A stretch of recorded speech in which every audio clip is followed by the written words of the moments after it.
Boa tarde. TV Alice transmite a partir de agora a reunião da Comissão de Proteção à Criança e ao Adolescente, presidida pelo deputado Alcântara Filho. Vamos acompanhar o debate desta quarta-feira, 19 de novembro. Boa tarde a todas e a todos os presentes, saudando o público aqui que nos acompanha, os servidores desta Casa de Leis, a toda a população capixaba que nos assiste pela TV Assembleia e pelas plataformas digitais, YouTube e Facebook, com a graça e a proteção de Deus e com o fundamento do parágrafo único do artigo 75 do Regimento Interno, declara abertos os trabalhos desta comissão da terceira reunião extraordinária.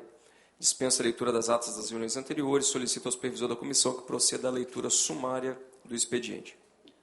Leitura sumária do expediente. Correspondências recebidas, ofício 101, gabinete do deputado Wellington Calegari, solicitação do vereador do município de Serra, Igor Elson, PL, assunto, denúncias de pais de alunos da escola Dr. Hélio Ferraz, através do pastor Dinho, da Igreja Povo da Cruz, no município de Serra, para apurar fatos relatados pelos mesmos. Os pais informaram que durante a aula de português, no dia 5/5/2024, na escola Hélio Ferraz, o professor de português veiculou um conteúdo com show da Madonna, com cenas inapropriadas para aquela idade. Correspondências expedidas, ofício à Secretaria Estadual de Segurança Pública, ofício de número 26, de 2024, ao Conselho Tutelar de Colatina, ofício de número 27, de 2024, ao Secretário de Educação do Estado do Espírito Santo, pedido de informação de denúncia anônima de um servidor da Escola Estadual Professora Carolina Pichler, do município de Colatina, onde 2 adolescentes estavam portando armas de fogo em sala de aula. Proposições recebidas, não houve no período. Proposições distribuídas aos senhores deputados, não houve no período. Proposições sobrestadas, também não houve no período. Proposições baixadas de pauta, não houve no período. Senhor presidente. Obrigado. Enquanto aguardamos a chegada do deputado Coronel Wellington, determina a inversão da pauta para que a gente possa debater o tema da presente reunião extraordinária e, por conseguinte, a ordem do dia para a deliberação dos projetos que aqui estão na comissão. Hoje, o tema a ser discutido nesta reunião são os desafios da acessibilidade e inclusão das crianças e pessoas com autismo ou transtorno do espectro autista, destacando aqui a presença e, desde já, agradecendo e convidando para compor a mesa conosco da Poliana, que é presidente da AMAIS, no Estado do Espírito Santo, Associação dos Amigos dos Autistas do Estado do Espírito Santo, e também da Heloísa, que também compõe a diretoria da AMAIS e é mãe de autista, para que nós possamos, com quem de fato tem experiência de causa, aprofundarmos nesse debate tão importante nesta tarde, neste dia.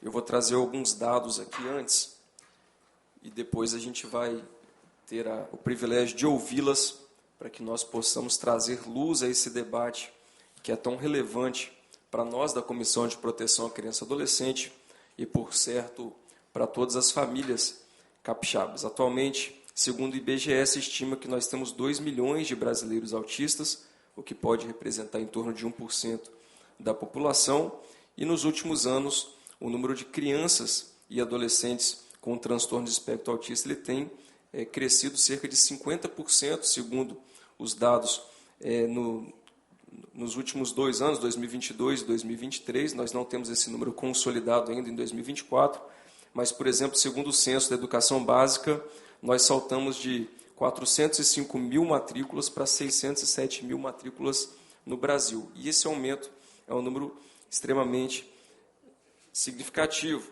Por exemplo, segundo organismos internacionais, nós temos a cada nascimento, a cada 44 nascimentos, pelo menos um é com a criança nascendo com espectro autista. No Espírito Santo, segundo o último dado que nós temos, são 13.634 portadores do TEA, e segundo os dados coletados, majoritariamente nós temos as crianças e adolescentes do sexo masculino. É importante destacar algumas ações que foram tomadas, por exemplo, uma demanda muito antiga, que foi agora em outubro, nós tivemos a inauguração do Centro Especializado do Transtorno de Espectro Autista no Hospital Evangélico de Vila Velha, que tem um investimento mensal de cerca de R$600 mil e que tem, segundo os dados aqui, a previsão de atender cerca de 8 mil consultas todo mês. E além desses investimentos, nós temos ainda muito a avançar,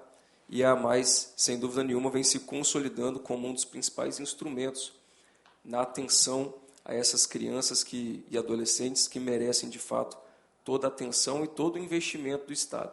Portanto, a partir desse momento, quero convidar para fazer o uso da fala a Poliana para que venha trazer para nós da comissão a realidade enfrentada, vivenciada todos os dias, presidindo essa instituição tão importante para nós da comissão, mas para toda a população capixaba que também está nos acompanhando e vai nos acompanhar através das redes sociais e da TV Alice, para que, sobretudo nesse momento em que nós estamos vivendo, já nos programando para o próximo ano, com orçamento público, para que a gente tenha aí um aumento significativo na atenção a esse trabalho tão belo que é desenvolvido na Grande Vitória e recentemente também no nosso município de Aracruz. Eu sou de Aracruz, tenho trabalhado pelas crianças do estado todo, mas em Aracruz a gente está todo dia e desde já parabenizando pelo trabalho que está sendo realizado na nossa cidade. Fica concedida a palavra. Boa tarde a todos, aos que nos assistem. Queria agradecer, deputado Alcântara, pelo convite à equipe, pelo tema, de podermos falar mais uma vez sobre o transtorno do espectro autista. Eu falo que os dados são alarmantes, até nós, enquanto instituição, na gestão desde final de 2015, quase 10 anos de gestão. Meu filho hoje com 21 anos, quando tinha um laudo a cada 168 nascidos, um estava dentro do transtorno. E aí já tem dados mais atuais até que a cada 36 nascidos. Então eu falo assim, hoje é meu filho, amanhã é filho neto de qualquer um. E nós precisamos correr atrás da visibilidade dessas pessoas com deficiência de uma forma geral. E quando a gente fala de acessibilidade, a gente não fala só de pessoa com deficiência, né? Nós estamos falando da gente mesmo. Porque se você vai a algum lugar, chega num espaço, você não tem acesso a uma informação que seja, você não teve acessibilidade àquilo ali. Então, aquilo se torna inacessível. E quando a gente fala, principalmente, da acessibilidade, o que vem primeiro à nossa cabeça sempre é o deficiente físico, é o cadeirante. Mas hoje nós temos tantas outras, né? A deficiência auditiva, a deficiência visual, a deficiência intelectual, o próprio transtorno do espectro em si, que precisam também ser vistas e abarcadas. E, assim, eu elenquei algumas barreiras, mas eu quero dar exemplos até mais práticos e vividos em relação a isso. Quando a gente fala das barreiras atitudinais, que são as dificuldades que a gente enfrenta, nós viemos de uma estrutura, né, cultural cheia de preconceito. E hoje são frases capacitistas, mas que eu cresci escutando isso. Eu não vou falar a minha idade exata, mas já quase 50. Mas eu cresci escutando isso. Lista negra, dá uma de João sem braço, o criado é mudo. Hoje, isso são frases extremamente capacitistas, porque está diminuindo alguém. Quando a gente fala da pessoa com deficiência, a pessoa ela vem antes de qualquer condição ou qualquer deficiência. Só que é muito difícil nós mudarmos uma cultura. E são por debates assim, por espaços assim, que nós começamos a discutir sobre isso. O próprio bullying que hoje se vive quando fala da pessoa com deficiência.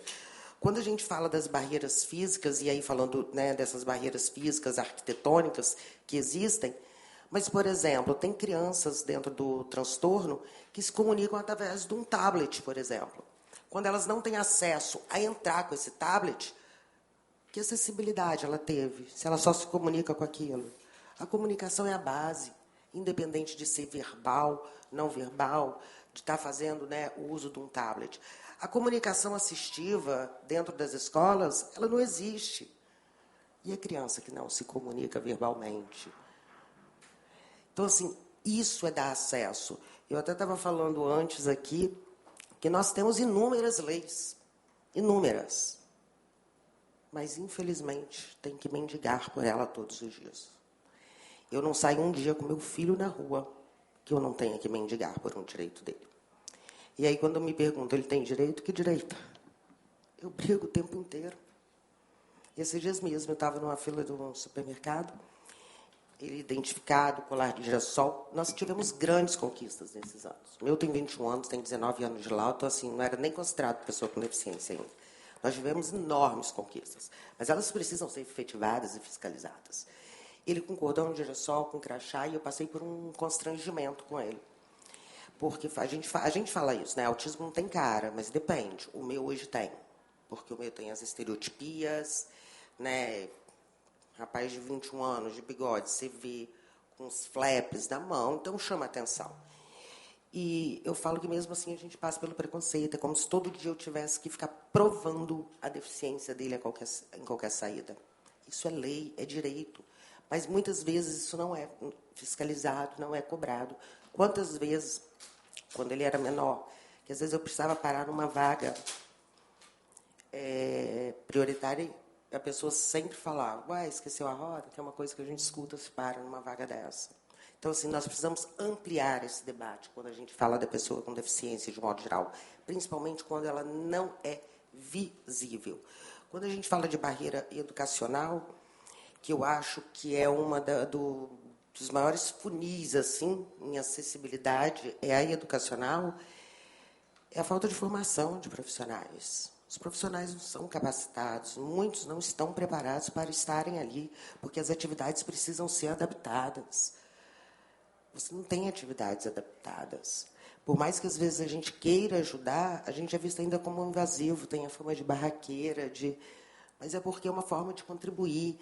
Essa tríade, família, né, escola, intervenção, isso precisa ser alimentado de uma forma clara, para que as pessoas tenham acesso. É dar acesso, é dar equidade. Né? Não é ser melhor do que ninguém. A pessoa com deficiência ela não quer ser melhor, mas ela quer estar ali. Mesmo com as diferenças, é ter a equidade, porque todos nós temos limitações. Quando a gente fala de barreiras sociais, né, culturais, é a dificuldade que a gente tem em acesso, por exemplo, a espaços culturais com os nossos filhos. E aí eu falo da deficiência física ou de qualquer outra. É do próprio bullying que se sofre, né, da exclusão social. E aí, quando a gente fala de criança e adolescente, é até interessante isso, porque eu falo que a gente tem que ampliar mesmo esse assunto. Os autistas crescem. O meu, com 21 anos, tem uma morte social. Hoje ela é muito mais latente. Na Mais, nós hoje temos 6 unidades, atendendo aproximadamente 1.300, 1.400 famílias, né? E a maioria, né, de vulnerabilidade social, 83% das famílias mães solo, que cuidam dos seus filhos. E a gente tem projetos poucos para os autistas adultos, para as crianças, para os adolescentes. A gente ainda tem alguma coisa, mas ainda precisamos avançar muito. A inclusão, essa acessibilidade, a saúde, a educação, ela é questão de dignidade humana. Quando a gente fala dessas barreiras legais e institucionais, e aí a gente bate sempre o pé na fiscalização dessas leis, que elas realmente possam ser cumpridas, e aí a gente pede até ajuda, enquanto comissão, para que também fiscalizem e cobrem essas leis. Quando a gente fala em educação, que ele tem que ter um acompanhamento na escola, você sabe que ele está matriculado ali, a aula começa em fevereiro, por que o acompanhante só vai chegar em maio, junho? Já sabe que aquela criança está matriculada na rede, que ela vai precisar de um acompanhante. Mas só colocam lá para maio, junho. É um sofrimento para a família, é um sofrimento, e quem sai perdendo é o próprio indivíduo. Eu falo que muitas vezes os nossos filhos são vistos como fardos, e não são.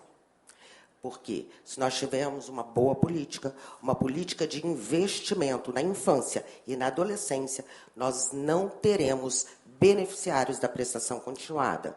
Nós teremos contribuintes, pessoas que possam, sim, trabalhar e contribuir com a sociedade, pagando devidamente também os seus impostos. Mas nós precisamos acreditar em investir.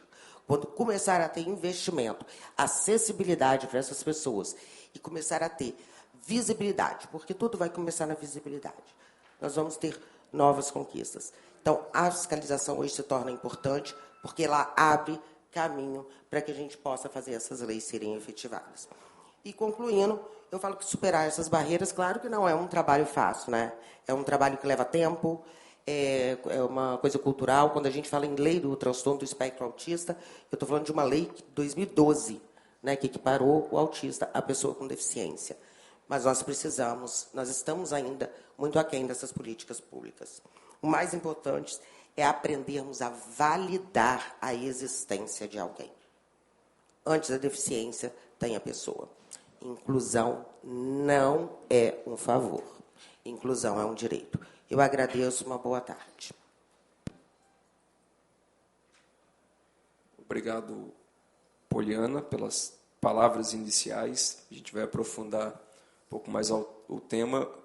Antes, porém, registrar aqui a honrosa presença do nosso amigo líder, irmão deputado Coronel Wellington, que tem sido um braço forte também na defesa dos valores da criança e do adolescente, junto conosco aqui.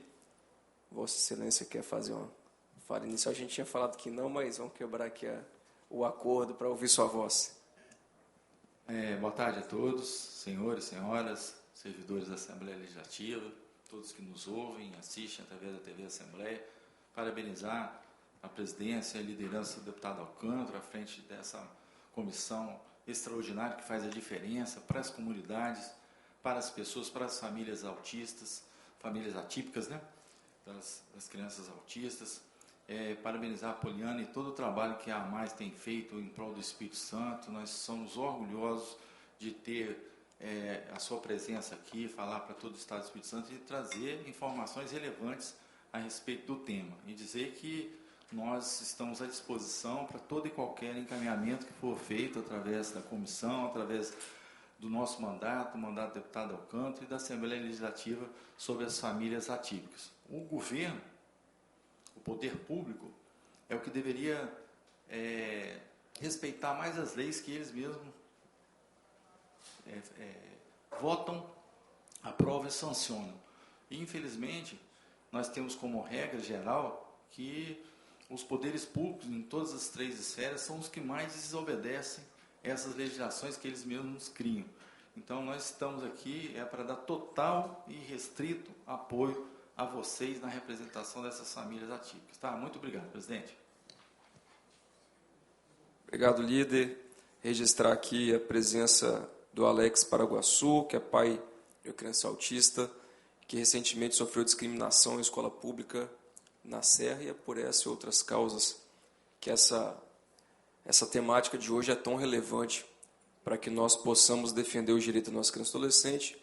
Registrar também saiu há pouco, mas retornará o nosso assessor, amigo e irmão Hernanes, que também está conosco aí desde o início da nossa trajetória, e também é pai do Caleb, com 14 anos, e que eu acompanho desde criança e tenho visto a sua evolução, e graças a Deus. Passar a palavra a Heloísa, que, além de compor a diretoria da AMAIS, também destaca sempre, eu quero aqui fazer um registro, que vivencia isso, porque tem em casa, é um filho ou uma filha?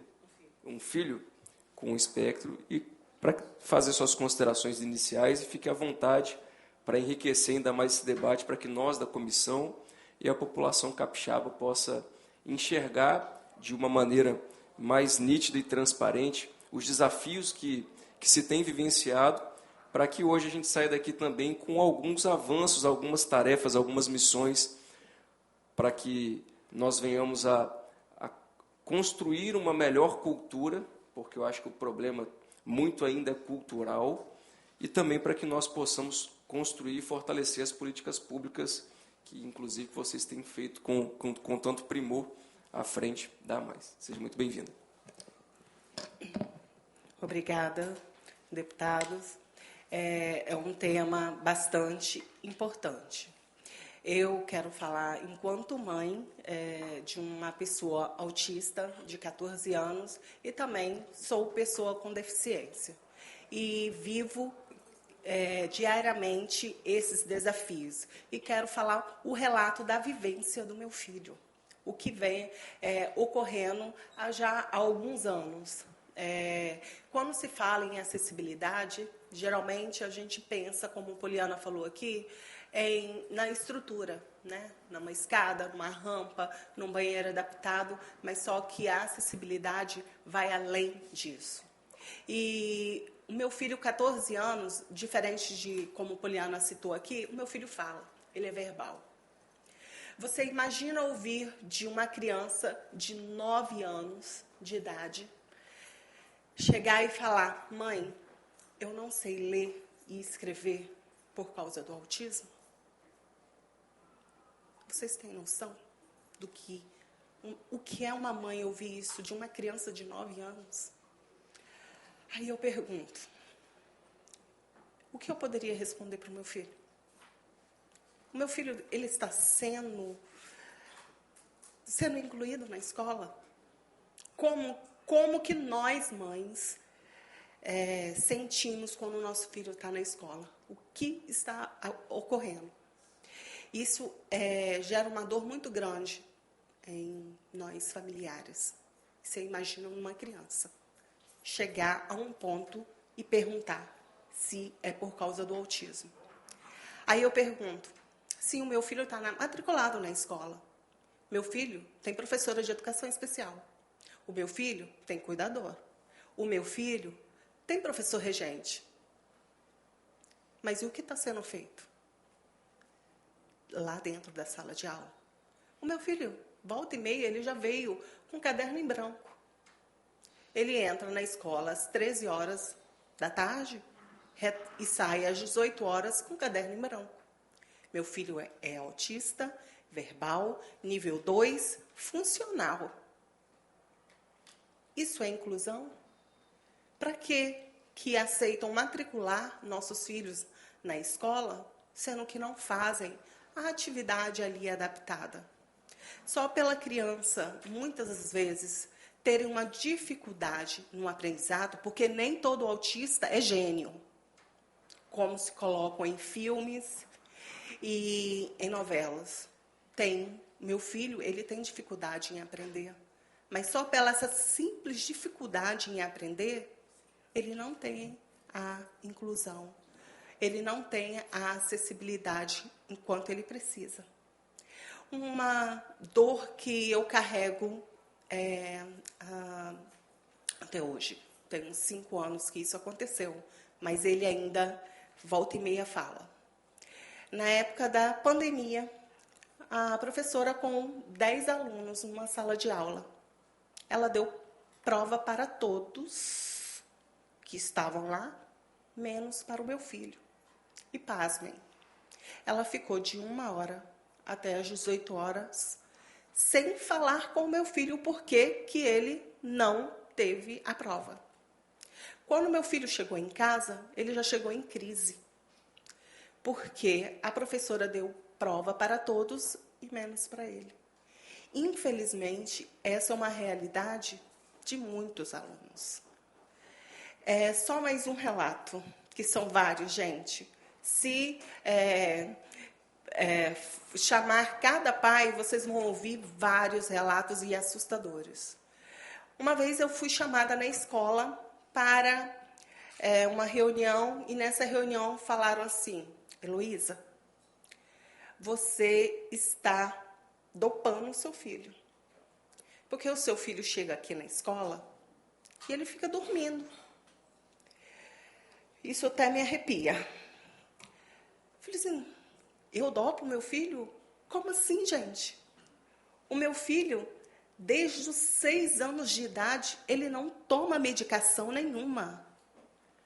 O meu filho, pelo contrário, para dormir, ele tem que tomar remédio, porque ele tem distúrbios do sono.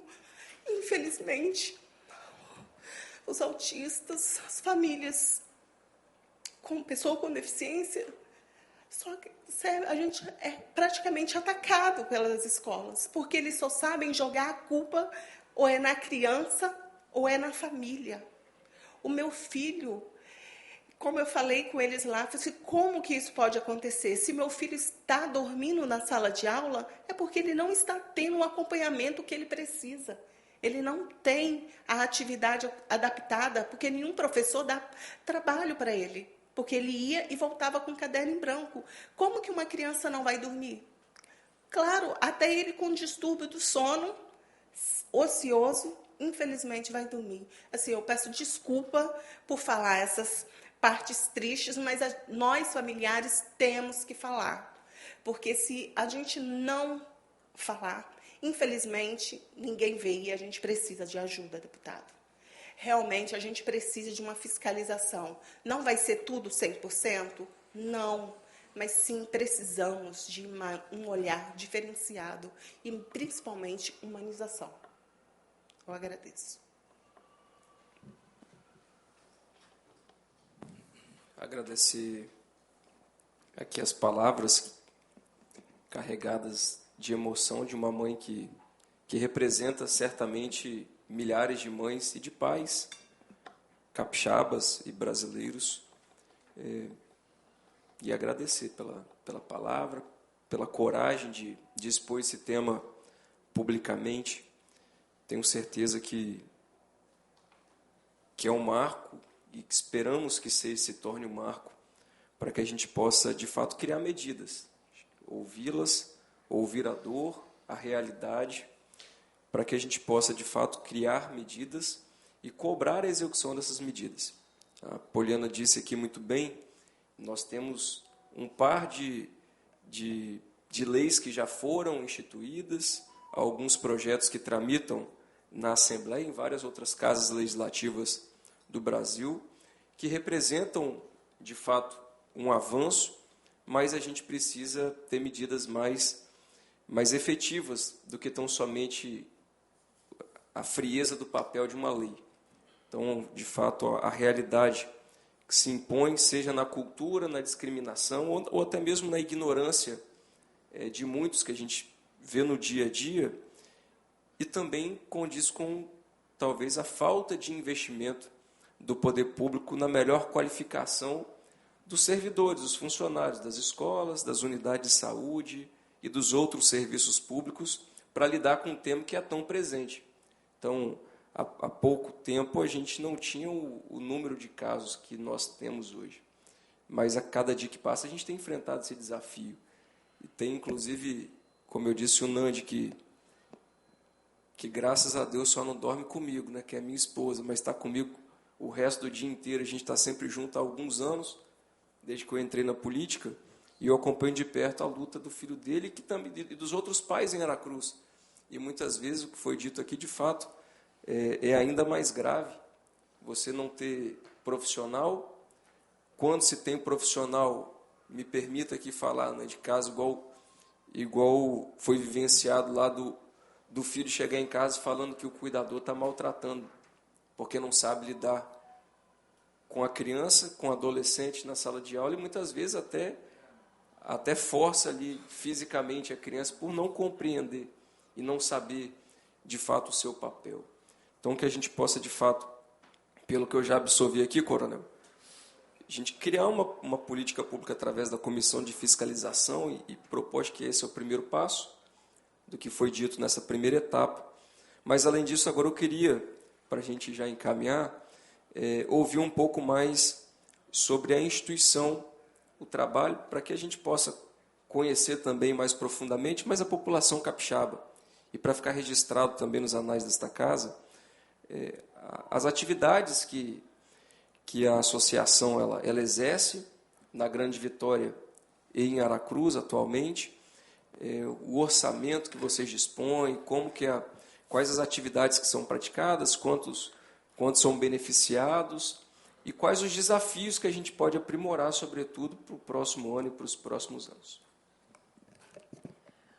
Hoje a Mais está em 6 municípios. A maioria dos nossos recursos com esses municípios é através do recurso municipal. Apenas a Serra, que nós ainda não temos, funcionamos através de uma emenda parlamentar, que está findando agora em fevereiro, né? Então, a Serra é o único município que não tem. Os outros ainda têm um recurso continuado com o próprio município. E a Mais Vitória é o município e é a única que tem um recurso continuado com o Estado, que é o contraturno, que é o AE, né, que é o atendimento educacional especializado. Nos municípios, a gente oferece, dependendo da prefeitura, como Aracruz, por exemplo, nós fechamos com a saúde. Então, nós temos fono, nós temos psicóloga, psicopedagoga clínica, onde nós temos assistência, é mais voltado para essa da tipificação da assistência. Mas nós exercemos hoje aqui uma atividade multidisciplinar. No município de Vitória, também contamos com neuroterapeuta ocupacional, fonoaudiólogo, temos todos uma equipe. Ver o espaço de referência, e quando a gente fala em formação, que a gente tem andado esse estado fazendo algumas formações, né, algumas palestras para isso, é trazer o assunto à tona. A gente vê que as pessoas precisam disso, né? Nós precisamos de verdadeiros educadores, mas educadores no sentido amplo da palavra, não só professores. Então, a gente tem levado bastante isso também a todo o Estado. Mas hoje, na verdade, os recursos que a gente tem através de municípios, são emendas parlamentares que a gente consegue. A emenda parlamentar ela é ótima porque, né, é um recurso que vem a mais, mas ela tem um início, meio e fim. Quando a gente fala do transtorno do espectro autista, a gente não fala de alta, né? Então, essa é, às vezes, a dificuldade de manter. Por isso que eu falei que, muitas vezes, nossos filhos são vistos como um fardo. Mas, se tiver um bom investimento na infância e adolescência, você não vai ter um menino de 9 anos que tem plena condição de estar lendo, de estar escrevendo. As pessoas... uma barreira muito grande é até essa, que vem primeiro a deficiência. Porque a pessoa com deficiência sempre no ela subpode tudo, ela subemprego, sempre é assim. Eu estava lendo esses dias um dado, se eu não me engano, no Estadão de São Paulo, que 23% da população é pessoa com deficiência. 1% faz parte de algo da mídia, entre propagandas, televisão, jornal. Olha só como são esses números. Sendo que representam 23% da população. Porque não são vistos pelo que podem oferecer, pelo seu conhecimento, mas são vistos pela sua condição. Então, nós queremos continuar prestando, estamos aí desde 2001 na luta por políticas públicas e assim continuamos. Queremos prestar um serviço não só para os autistas como atendimento direto, mas também para as famílias, que muitas vezes, para nós estarmos inteiros, né, fazer nossos filhos inteiros, nós precisamos estar inteiros. Então, a gente também oferece, dentro do possível, atendimento também para as famílias. E assim, a gente quer seguir aí crescendo, porque hoje a nossa fila de espera, ela ultrapassa a fila de atendidos. Nós gostaríamos de parabenizar, né, a Poliana pelas considerações, dizer que, como você bem disse, 23% são pessoas portadoras de deficiência, né? E deveria ser, na mesma proporção, também o investimento público, pelo menos 23%, para garantir qualidade de vida e garantir os direitos dessas pessoas, desses cidadãos. Então, nós fizemos recentemente uma proposição para que, nas escolas, a grade curricular também, através da educação física, por exemplo, tenha educação física adaptada para as pessoas portadoras de deficiências. Os brinquedos nas pracinhas, eles também, existe uma lei federal, nós fizemos uma proposição aqui no Estado que pelo menos 5% dos brinquedos, né, dos aparelhos, também sejam direcionados e adaptados para acolher as pessoas com deficiência. Então, como eu falei no início, é muito difícil nós estarmos num estado em que é falado, mas não é executado determinado tipo de coisa. Porque falar, todo mundo fala, até papagaio fala, né? Agora, executar, garantir, cobrar e colocar a cara na reta é muito difícil. E muitas das vezes, nós, enquanto poder público, nós vemos mais a iniciativa de instituições como a sua, né, a mais, do que propriamente os aparelhos do Estado, que eu falo assim, do Estado, União, município, que defendem essas políticas públicas. É muito difícil. Então, vocês estão de parabéns. Eu reforço aqui, né, de qualquer encaminhamento que for dado aí, presidente. Inclusive, eu sugiro até que nós façamos visitas fiscalizadoras a esses ambientes que a Heloísa falou ali.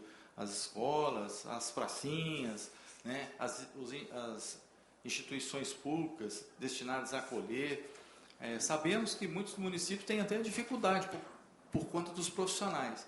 Hoje, nesse exato momento, se nós falarmos assim, nós vamos ampliar para todos os 78 municípios todo o atendimento em rede das necessidades. Nós não temos condições, por conta de falta do profissional adequado, né?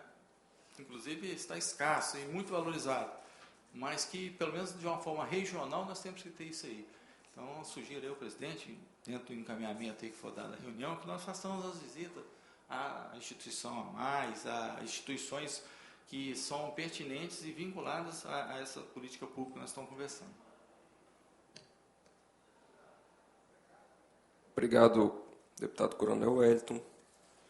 Faremos em conjunto aí, através da comissão, um cronograma de visitas, de fato, que são extremamente importantes para a gente complementar o tema aqui, ora debatido, vivenciando aí também na prática as necessidades e a realidade dessas instituições que promovem a proteção das nossas crianças, sobretudo do tema hoje abordado, do espectro autista. Eu quero aqui fazer uma pergunta para encaminhar, no sentido de entender um pouco mais quais são as necessidades mais urgentes, os principais desafios que a associação tem em vista, aí, sobretudo para o próximo ano, e de qual forma, ou de quais formas, nós da Assembleia Legislativa, sobretudo da Comissão de Proteção e Criança e Adolescente, podemos estar atuando para somar forças a fim de melhorarmos aí a eficiência e a eficácia do poder público nessa atuação que é tão importante como a gente tem mencionado aqui nesta data. Falo que uma das maiores dificuldades do terceiro setor, de uma forma geral, é manter as portas abertas, né? Porque, apesar de a gente receber recurso público, o recurso ele vem carimbado, mas não é aqui em Vitória, por exemplo, que mantém o portão aberto é um bazar que funciona dentro da instituição. Porque se acaba um gás, se quebra um cadeado, se quebra um portão, hoje estragou o ar-condicionado, isso tem que sair de algum lugar. Então, assim, realmente investimento o que nós precisamos. Para a gente ficar lutando, correndo atrás, muitas vezes, de uma emenda de 30, 40 mil para um ano. Gente, é um investimento muito pequeno quando a gente fala de pessoa com deficiência. Eu falo que precisamos reunir forças e mostrar visibilidade, porque a gente consegue mudar essa cultura. Vou dar um exemplo disso. O T21. Há pouco tempo a gente falava DAO. Agora fala T21. Isso é mudança de cultura que a gente vai ter. E é mudar a cultura de como as pessoas veem isso. Na Praia de Camburi, na nossa caminhada pela conscientização do autismo, que é a mais promove, de acordo com a Polícia Militar, nós colocamos quase 5 mil pessoas na Orla de Camburi. E aí eu deixo até um convite aí, abril do ano que vem ela está aí. O que o governo, o que é feito no mês de abril, que dia 2 de abril é o Dia Mundial da Conscientização do Autismo, o que o governo faz para informar, para dar visibilidade? Levar informação de qualidade, porque você abre o Google, tem um monte de coisa, mas informação de qualidade. Nada. Se não fôssemos nós, enquanto mães, pais, a mais, para juntar para uma caminhada na rua, para dar mais visibilidade à causa, as coisas não acontecem. Se não formos nós para arregaçar as mangas, nada acontece. Se não formos nós para informar, nada acontece. Então, nós precisamos disso, porque nós estamos falando de pessoas. Nós precisamos de investimento para essas crianças, de um olhar criterioso, principalmente nas escolas, que é onde elas passam a maior parte do tempo sem ser em casa. é trabalhar a inclusão no sentido amplo da palavra, enquanto inclusão mesmo. Então, é ficar me indigando como a gente, né, fica aí o ano inteiro correndo atrás, é desesperado que está acabando o ano, que já vai começar outro ano e que tantos outros vão perder atendimento. Que é o que está acontecendo hoje. Igual na CEA, falei, gente, fevereiro acaba, não vai ter mais atendimento nenhum. São 100 e poucas famílias que vão voltar para a fila de espera. Porque não tem recurso. O meu está sendo atendido, pode ser atendido numa clínica ali, em outra ali, mas tantos outros que precisam. E eu falo que a gente fala de pouco quando a gente fala para o poder público. A gente não está pedindo muito. A gente está pedindo dignidade. A gente só está pedindo dignidade. Está na Constituição Federal que a gente está pedindo. Então, assim, é um apelo e já deixo também alguma coisa aí para que a gente possa, em abril de 2025, fazer uma movimentação maior em relação ao poder público. Quando a gente falar de autismo, já que dia 2 de abril é o Dia Mundial da Conscientização do Autismo. Alertar, trazer sobre temas, sinais do autismo, para que as pessoas possam ser mais informadas. Eu acho que a base de tudo ainda é a informação. Presidente, uma pergunta para a Poliana. Com certeza, a base, assim, a grande maioria, são atendidos através da educação, né? E a gente tem aí as férias escolares, tanto em julho quanto agora depois do Natal. O Brasil só funciona praticamente depois do Carnaval, né? Como é que vocês lidam com essa situação, já que o poder público ele é fundamental também para amparar ações de vocês? Na verdade, se o poder público funcionasse, não precisaria ter a própria instituição de vocês. Tanto é, prova que não funciona, que tem vocês fazendo o que o poder público deveria estar fazendo, né? Então, como é que é esse grau de dificuldade em razão dessas férias escolares? Como é que vocês lidam com isso? Para atendimento e acolhimento, né? Na verdade, a mais não para, né? Nós não paramos. A gente continua com todos os nossos atendimentos. O único atendimento nosso que para, que a gente segue o cronograma da SEDU, é na parte educacional, que é o contraturno. Está na escola um horário, na instituição em outro. É o único que para. Todos os nossos atendimentos, eles permanecem, são contínuos, sem recesso. A não ser quando são através de projetos, né? Que é início, meio e fim, e quando finda, finda. Mas onde é recurso continuado, eles não param. Perfeito. Eu, complementando aqui a fala do Coronel Elita, acredito que é um desafio enorme que precisa ser encarado pelos pais dessas crianças. Já não deve ser fácil, já não é fácil, de fato, para os pais no período de férias escolares, sobretudo os pais que ambos trabalham e que não têm uma rede de apoio. Talvez a pergunta também tenha sido nesse sentido, né? Qual é a política pública, não só da AMAIS, mas se existe uma política pública para amparar, sobretudo, na ausência de uma rede de apoio para as crianças que demandam dessa atenção especial, uma vez que no período de férias, normalmente nós temos aí mães solos, ou que tem também com pai e mães que trabalham, os avós, enfim.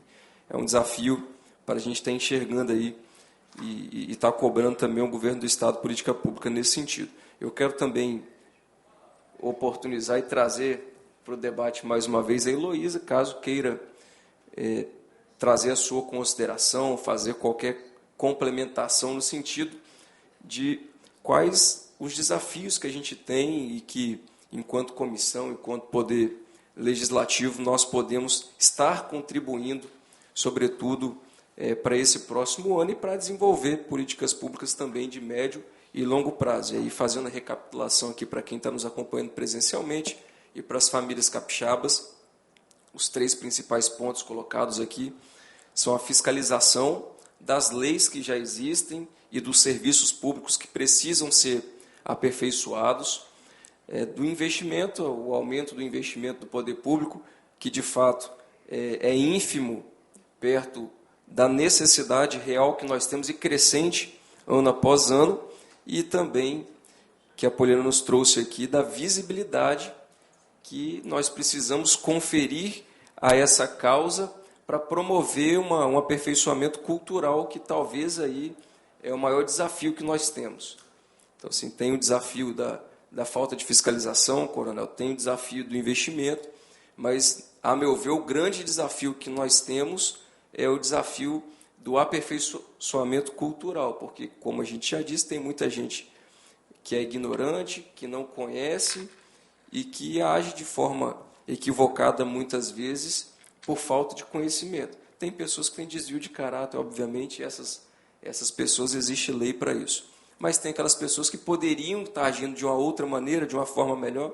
Estou falando até na ponta lá de um servidor público, de um cuidador, de um professor, de uma APE, que poderia estar, mas às vezes não tem a qualificação ou não tem o conhecimento por falta de visibilidade e de políticas públicas nesse sentido do poder público. Mas acabei que eu fiz as minhas considerações aqui, mas pode nos aperfeiçoar, por favor, Heloísa.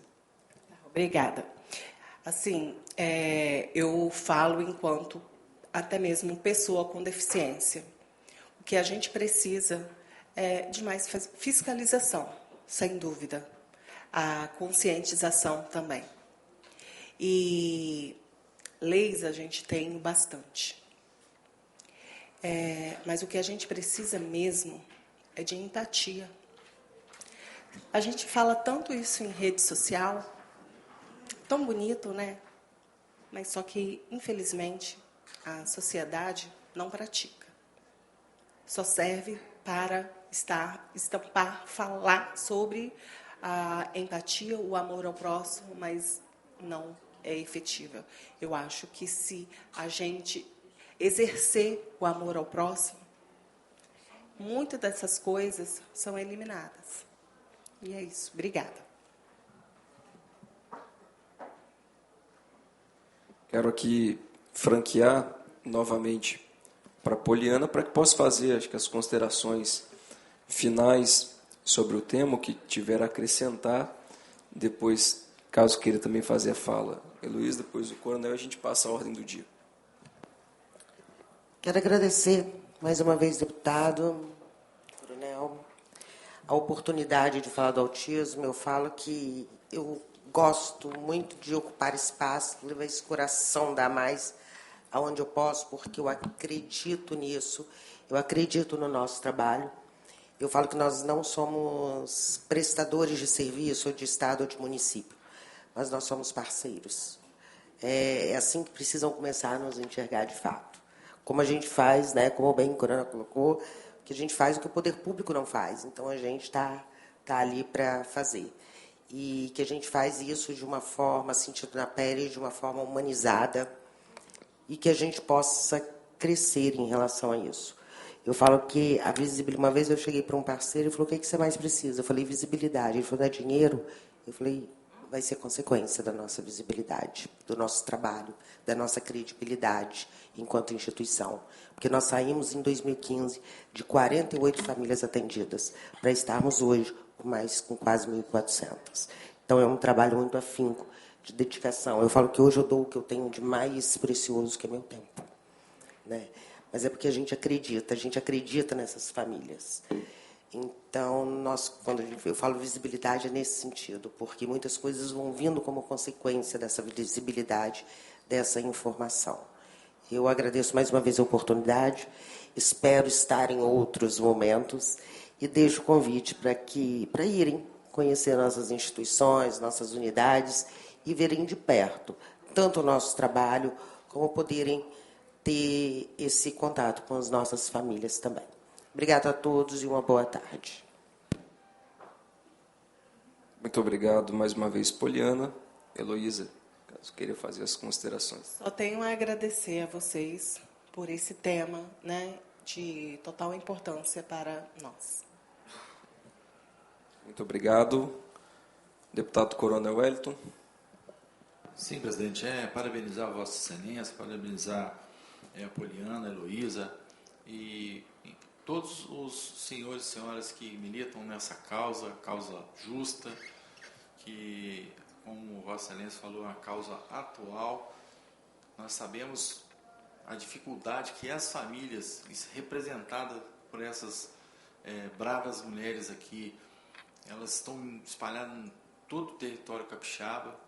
Isso aqui não é nem 1% das dificuldades que elas enfrentam no dia a dia, dedicando o tempo que é a vida, como a Poliana falou, né?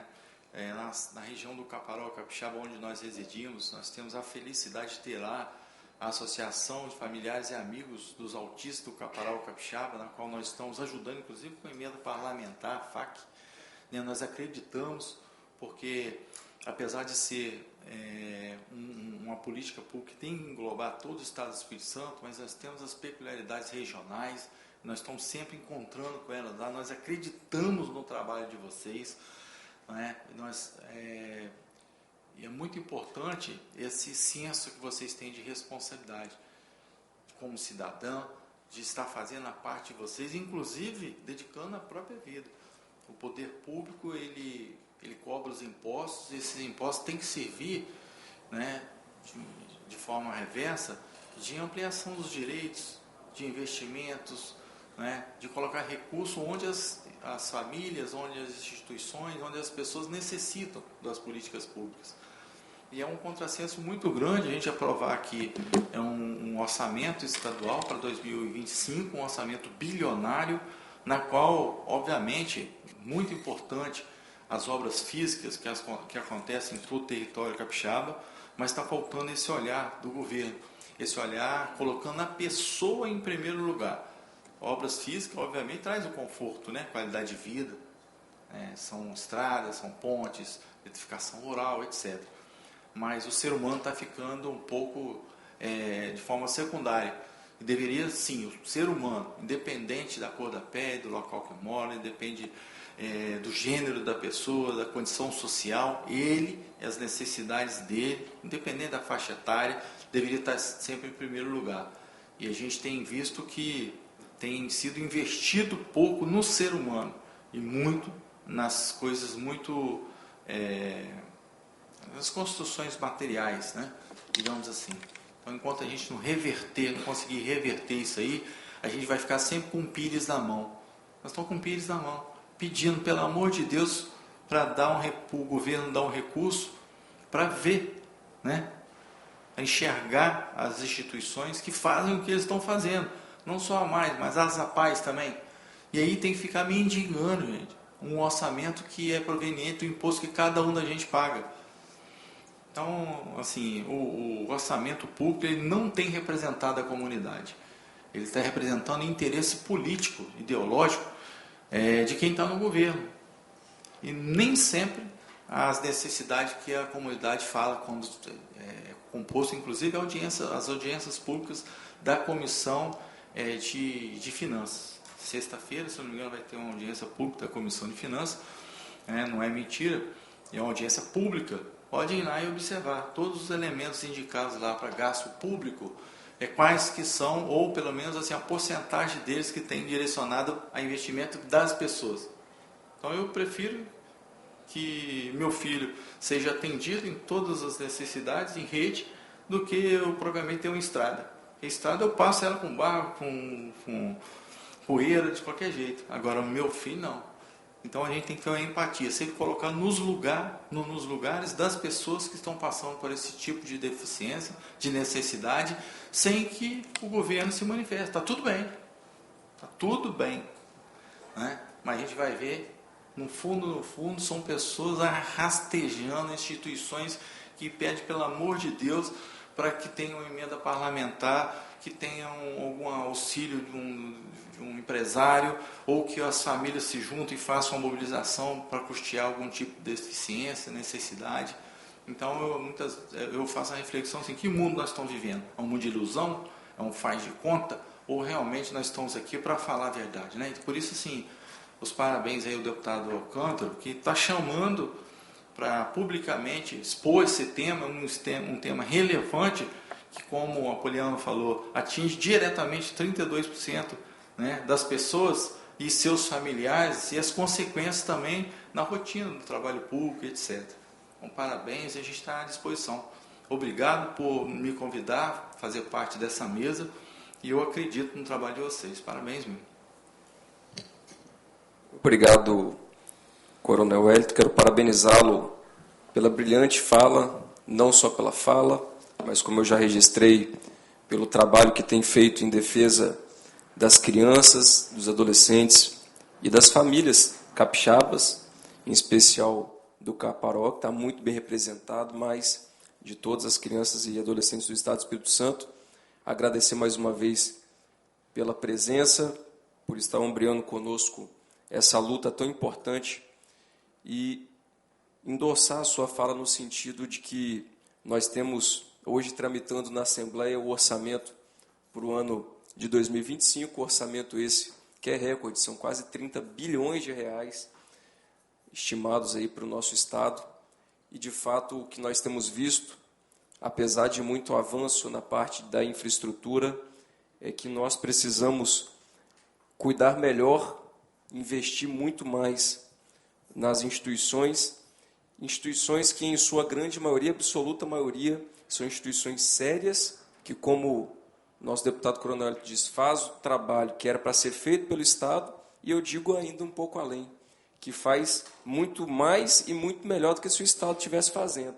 Porque você bota, por exemplo, 100 mil reais na mão de uma instituição dessa, eles multiplicam, sendo que se fosse para gastar pelo poder público, pelo governo do Estado, e eu não estou falando uma crítica específica a essa atual gestão, mas de forma geral, você teria esse dinheiro aí desvalorizado, porque é cabide de emprego para todo lado, é um monte de gasto que eles inventam, é um monte de lei que fica aqui para criar assessoria, secretaria, é isso, é aquilo, como nessa semana, ontem mesmo, não foi a votação, mas tem um projeto para criar prêmio para a organização que nem CNPJ tem, para fazer política, para fazer politicagem. Enquanto isso, nós temos as instituições muitas vezes mendigando aquilo que deveria ser o mínimo que o Estado pudesse fazer. Então, fazer esse registro e aproveitando o ensejo para destacar aqui mais uma vez o pleito, acredito eu, que de praticamente todos os deputados, que nós tenhamos a majoração das emendas que o governo se predispõe a pagar. Então, hoje são 2 milhões de reais, que haja de fato um aumento para que nós possamos fazer aquilo que o governo passa um pouco despercebido, que é o olhar atento às instituições. Então, a maioria dos deputados, quando tem as suas emendas, destinam ela para as instituições, sendo que, como eu disse aqui, as instituições, elas multiplicam esse recurso de uma forma extraordinária, com eficiência e com ingrediente que muitas vezes falta no poder público, que é o amor. Então, vocês multiplicam, vocês fazem com amor. E a gente é testemunha de como as instituições, a grande maioria, tem tratado com recurso público, tem feito a diferença para as nossas crianças, para os adolescentes, nas comunidades terapêuticas, enfim. Então, fica esse registro, endossando aqui também, para que o governo do Estado não enxergue as emendas como mercado e balcão político. Eu não tive as minhas emendas todas pagas. Eu não sei se o deputado Coronel Wellington teve esse privilégio, mas uma minoria. Então, até o final do ano, o governo do Estado, ao pagar as nossas emendas, não está agradando o deputado Alcântara, não está agradando o deputado Coronel Wellington ou qualquer outro deputado, independente da posição aqui no plenário. São as crianças lá na ponta que estão sofrendo. Então, tem emendas aí que é para ajudar a PAI, Pestalozzi, enfim, todas as instituições. E fica aqui o apelo ao governo do Estado para que possa pagar isso até o final do ano. No mais, parabenizar o trabalho de vocês, sobretudo o amor com que vocês demonstram pela causa, porque poderiam estar cuidando só do filho de vocês, como foi registrado aqui, mas a gente vê que esse amor ele tem multiplicado, saiu lá de poucas dezenas de famílias para milhares de famílias, e contem conosco, a comissão está de braços abertos, para que a gente não termine por aqui, nessa reunião, mas para que aqui seja um ponto de partida, para que vocês tenham abrigo, não em mim, não no deputado, mas na instituição da Assembleia Legislativa, como um poder parceiro, amigo, para que vocês tenham um amparo na luta de vocês, sobretudo desses 3 pontos, da fiscalização, do investimento e da visibilidade. E aí eu já quero aqui solicitar a supervisão e a equipe da comissão para que elabore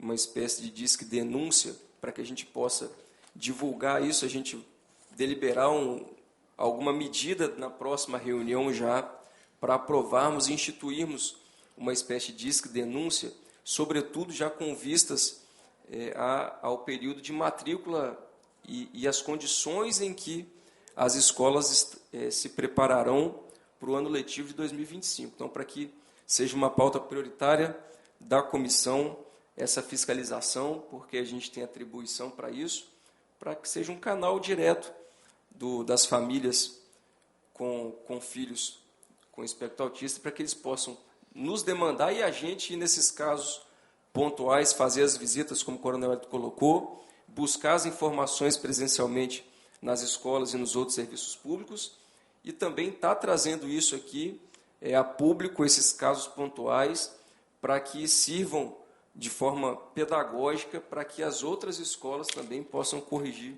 essa conduta que eles estão adotando. No mais, a gente vai, muito em breve, fazer a visita, vamos tratar dos investimentos também através da lei orçamentária, conversar com os outros deputados e nos falando para que no próximo abril nós tenhamos uma grande mobilização aqui na Assembleia Legislativa e também tentar provocar o governo do Estado e os outros órgãos também, o Ministério Público, que é sempre ativo, o Tribunal de Contas, o Tribunal de Justiça, para que a gente possa fazer uma grande campanha de visibilidade sobre esse tema. Mais uma vez, muito obrigado, contem conosco.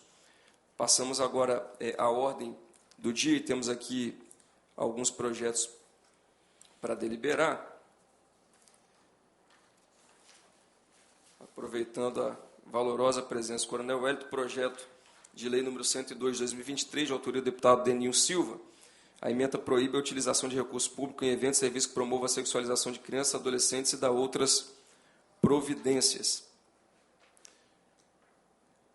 O projeto está sob a minha relatoria, cujo relatório trata-se de parecer a ser elaborado pela comissão, que analisa o mérito do projeto 102, proposto pelo excelentíssimo deputado estadual Deninho Silva. Em linhas gerais, o presente projeto visa proibir a utilização de recursos públicos em eventos e serviços que promovam a sexualização de crianças e adolescentes, da outras providências, matéria protocolada 23 de 2 de 2023.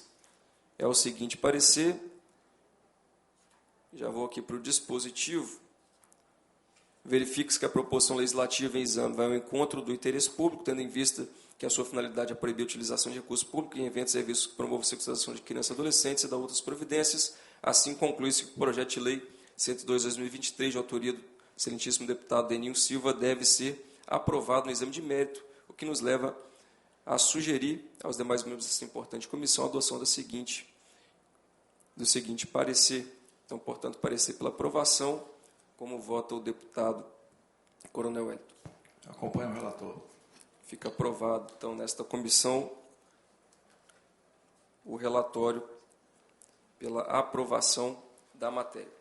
Projeto de lei 350, de 2023, deputado Lucas Polese, estabelece a proibição da publicidade através de qualquer veículo de comunicação em mídia e material que contenha alusão à orientação sexual e gênero ou a movimentos sobre a diversidade sexual relacionados a criança e adolescente no Estado do Espírito Santo. Projeto também sob nossa relatoria. E aí, dispensado o relatório, eu vou para o parecer, o dispositivo do parecer, concluindo-se que o projeto 350, de autoria do excelentíssimo deputado estadual Lucas Polese, deve ser aprovado no exame de mérito, o que nos leva a sugerir os demais membros dessa importante comissão a adoção do seguinte, como vota o deputado Coronel Hélito.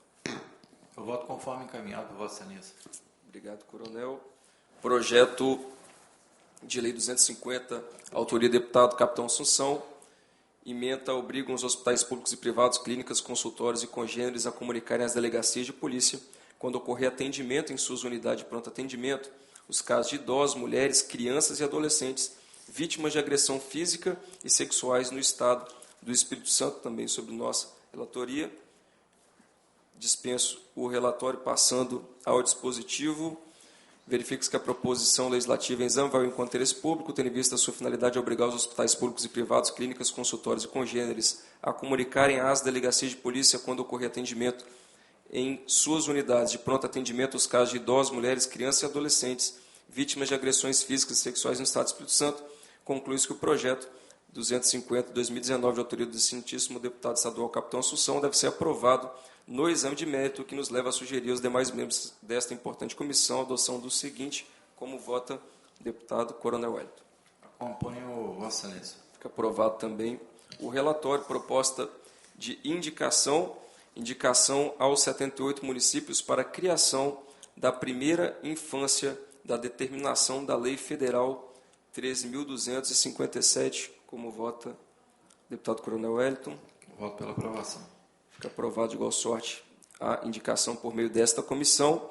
Requerimento de informação à DPCA de dados estatísticos registrados nesta delegacia que envolvam crianças e adolescentes no período dos últimos 10 anos, a saber, de 2014 a 2024, especialmente nos municípios da Grande Vitória, como vota o deputado Coronel Wellington. Voto pelo encaminhamento e pela aprovação das indicações aí, presidente. Obrigado, deputado Coronel Wellington. Caso Vossa Excelência tenha qualquer requerimento, fica oportunizado. Não, presidente, eu só queria novamente parabenizar Vossa Excelência e as representantes aí da instituição a mais que estão presentes. Dizer que ontem nós tivemos um dia nacional dos conselheiros tutelares, onde foi o dia deles, e prestar aqui nossas homenagens, parabenizando todos os conselheiros tutelares do Estado do Espírito Santo, que diante de todas as dificuldades, eles têm prestado relevante serviço à sociedade capixaba, necessidade de mobiliário, de comunicação, de veículo, de valorização, de motivação, e mesmo assim eles têm feito um ótimo trabalho. Então, parabéns a todos os conselheiros, parabéns, deputado Alcântara, pela condução dessa importante comissão e todas as famílias atípicas do Estado do Espírito Santo. Pois bem, também endossando aqui uma vez mais, registramos ontem, mais importante registro do deputado Coronel Wellington, no sentido de, mais uma vez, parabenizar todos os conselheiros e conselheiras tutelares do Estado do Espírito Santo, que são parceiros desta comissão, dizendo que representam, muitas vezes, o primeiro braço, ou na maioria das vezes, o primeiro braço de proteção do poder público no Estado do Espírito Santo e em todo o Brasil, e que enfrentam dificuldades enormes também. Nós temos acompanhado os conselheiros e conselheiras de norte a sul do Estado do Espírito Santo, que também têm lutado, e uma merecida luta por melhores investimentos, pela melhoria na infraestrutura e também nas condições de trabalho e condições salariais, uma vez que são tão importantes na rede de proteção, e nós temos permanentemente feito visitas e debatido esse tema com os conselheiros, e assim continuaremos fazendo. No mais uma vez, registrar e agradecer a presença da Poliana, da Heloísa, de todos aqui presentes, de todos que nos acompanham, todas as famílias capixabas, que este importante tema não fique restrito aqui, que as medidas, de fato, elas saiam do papel, e nós reafirmamos o nosso compromisso de executar aquilo que aqui nós ouvimos, os encaminhamentos que aqui foram deliberados, e lutaremos juntos para melhorar as condições de vida dessas crianças e adolescentes que são especiais a todos nós e que merecem toda a nossa atenção. Dado horário e diante de todo exposto, declaro encerrados os trabalhos desta comissão, já convocando os nobres deputados para a próxima, na data e horários regimentais, desejando a todos uma excelente tarde, que Deus abençoe a todos. Muito obrigado.